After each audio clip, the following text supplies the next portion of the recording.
Hello, crafty friends, and welcome back, or just welcome if you are new here. Okay, so I was recently on my local scrapbook store and I was showing these folios, and so I am adding this video showing you this was the very first folio that I made.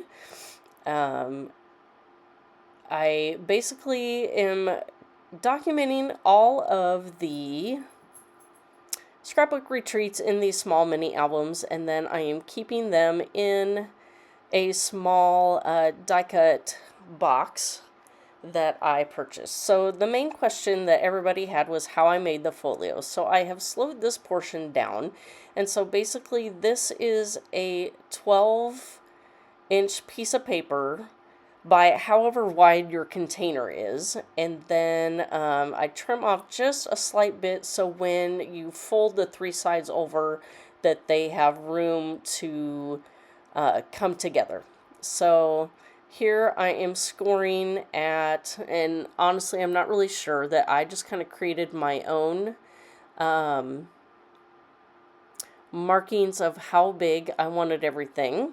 So as you can see that I did score two lines about an eighth or a quarter distance from each other because I wanted some gap between the front cover and the back cover to add some bulk and some extra pages in there to handle all of those additional flips that I wanted to add, so I had enough for pictures other than the three main sides of the folio. So here I'm scoring those, and as you can see, then basically back in the old days, I wanted it to look like a trapper keeper, if you're anybody from the 80s that had a trapper keeper. So that's kind of basically what I was creating in miniature form.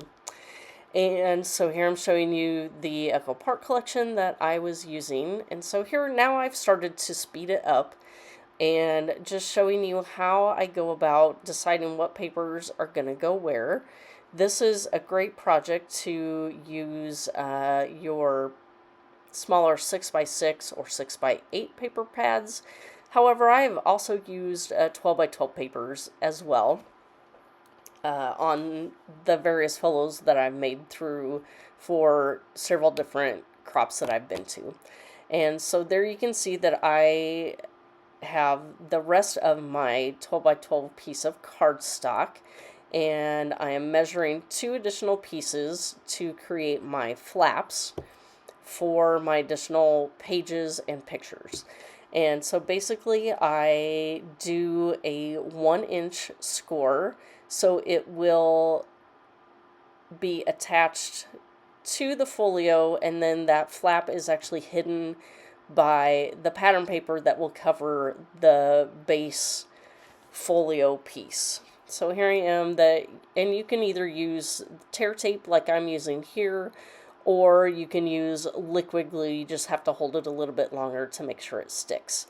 And so the other tip I have is to make sure that you adhere any of these flaps inside of the fold area so it doesn't keep your folio pages from folding incorrectly once that you are done.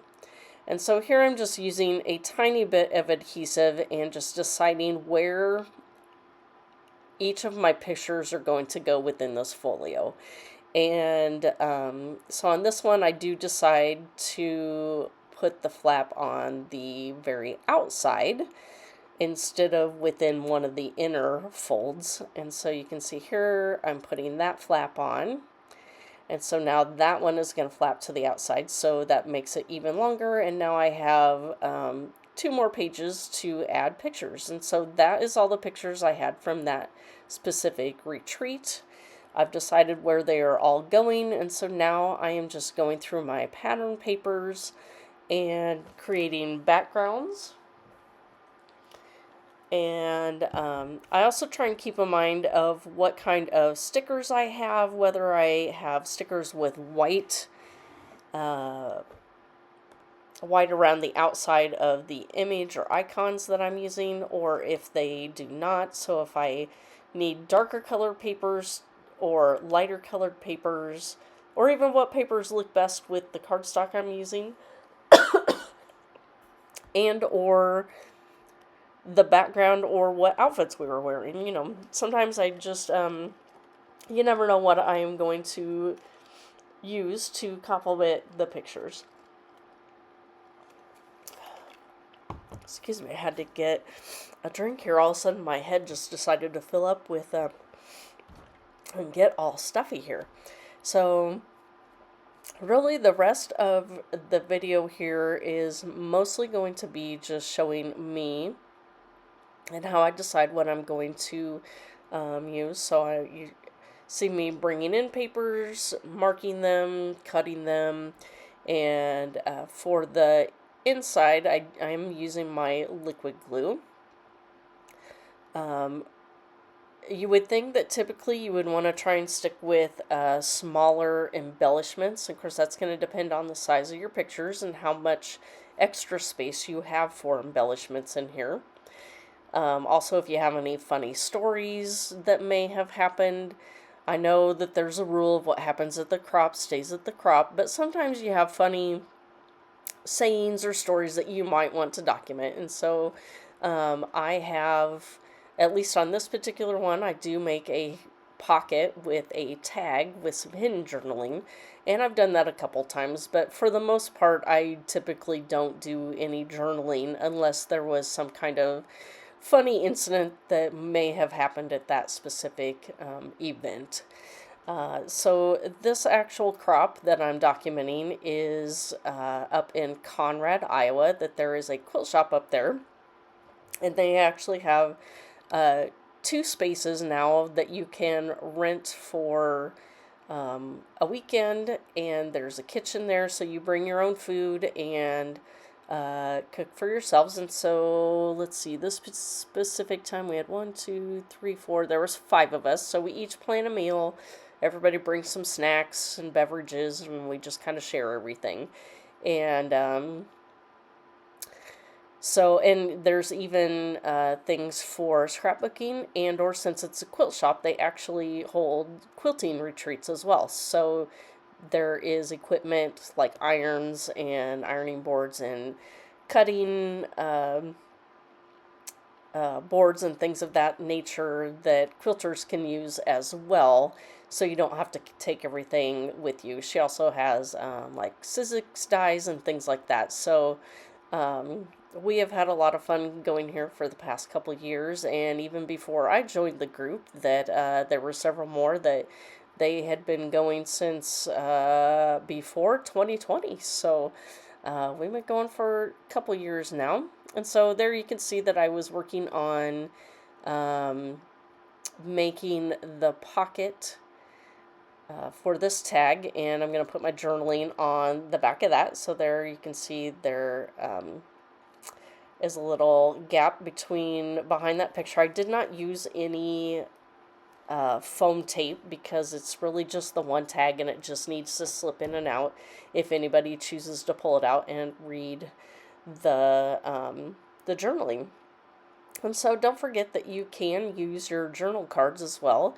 This happens to be one that I wasn't going to use whatever the saying was, and so I just put my pictures butting right up against each other instead of leaving a gap in between, and then just used a die cut on the side there. So I use all of my bits and pieces in different ways, and include those in these little folios here. So here I'm working on this other page here, just auditioning different die cuts, adding in some extra stickers in with it, and then just adding little bits and pieces of scraps to add some additional color.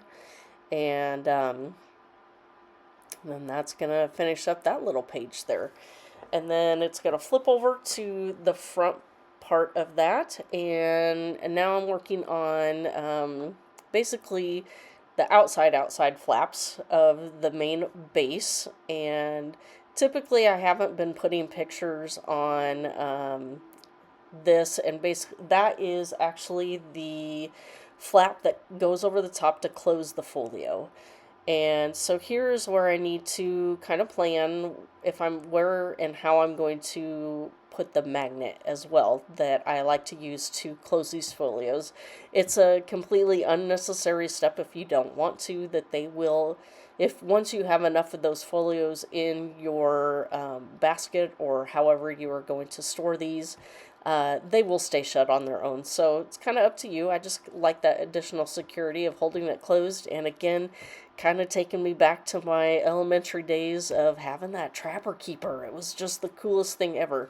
Did you have the one with the unicorn and the rainbows on it? That was, you know, the ultimate one that everybody wanted when I was a kid. So I actually think I did have one of those. I'm sure I had a couple other ones as well. There might have been one with a horse on it, which I'm not sure why. I'm not a big horse person. They scare me. I think they are beautiful animals, but I don't want to ride one. So, anyway, a little off topic there, but so here I got a few more bits and pieces from this collection used up, adding a few of the teeny tiny bits around that you find on the Echo Park stickers. And so here I'm decorating the back, and this is where I usually like to put everybody's name, the location of where the retreat was, and the month and year that we were there. So that is going to pretty much going to wrap that up, and then I'm going to go cut to live. All right, so I am cutting in here live that I did not get the end of creating this folio here, but this is the finished product here. As you can tell, I do have a magnet in there, and it is behind, it's either behind this piece of paper or behind this one, depending on when I remembered to put it in.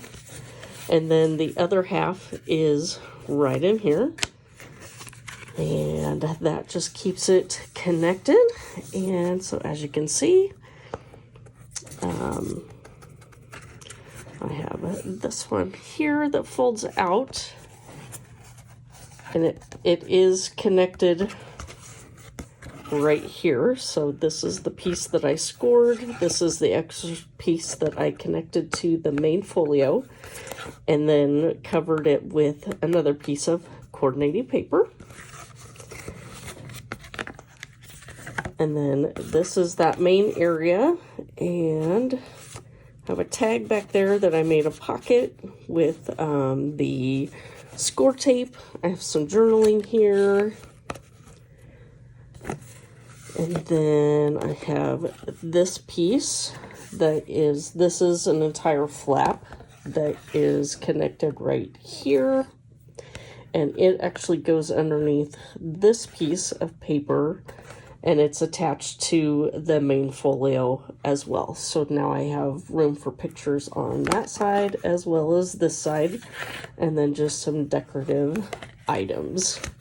And so when I create the inside folios, it kind of depends on how many pictures I have, as well as their size and how much paper I have, those types of things. So none of my folios are the same. I will go ahead and pull out a couple different ones. I think this was the very first one that I created. And you see a little bit of this in the beginning. So I have that one. This is one. And so on the back, I try and put what crop it was and when. So this was one for Memory Bound in February of 2023. And this happened to be just a little bit after my birthday. So, again, I have, this is the main folio. So this part and this part. As you can see, there is probably about a 1/4 inch of a gusset to make room for the additional pieces that I add in there for the extra pictures. So this one, I added one to the inside to add some pictures, and then this one flips out this way, and again that one attaches to this section. And if you have some of the bigger stickers, you can see that this one I cut in half here, and so it isn't impacted by the bend. I just cut it where it needed to go. And that is that. You can also make smaller ones. This one's just a single flip that I don't even have guessets because I really only had a couple of pictures. And this was just a crafty project that my husband was working on. And so I thought I would include that as well. So you don't always have to have the magnet, that you can make some kind of flip thing like this as well, that I just made this so the tags were open at the top. And you can create your flip in there as well. And so I won't go through all these, but I have several different ones from different collections. That this is from Memory Bound of 2022. This one is up at Conrad. This one is also at Conrad.